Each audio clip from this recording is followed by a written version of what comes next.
Rose and Jack protected her, and I was born secretly in the upstairs back bedroom of their house on the 30th of March, 1945.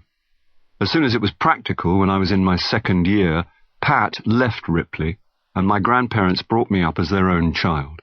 I was named Eric, but Rick was what they all called me. Ripley, which is more like a suburb today, was in deep country when I was born.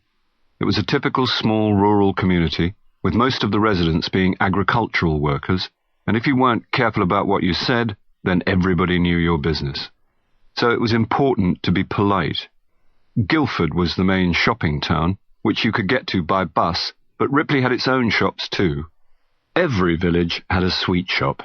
Ours was run by two old-fashioned sisters, the Miss Farrs.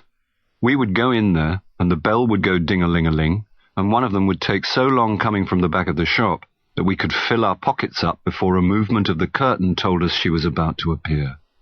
I would buy 2 sherbet dabs or a few flying saucers, using the family ration book, and walk out with a pocketful of Horlicks or Ovaltine tablets, which had become my first addiction.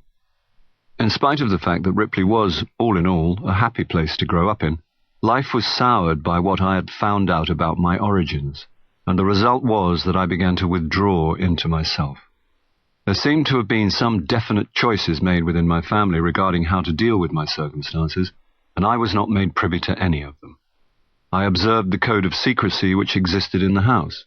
We don't talk about what went on, and attached myself to the family dog, a black Labrador called Prince. I also created a character for myself whose name was Johnny Malingo.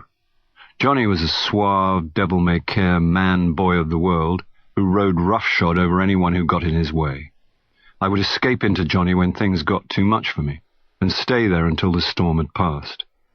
I also invented a fantasy friend called Bush Branch, who was a small horse and went with me everywhere. Sometimes Johnny would magically become a cowboy, climb onto Bush Branch, and together they would ride off into the sunset.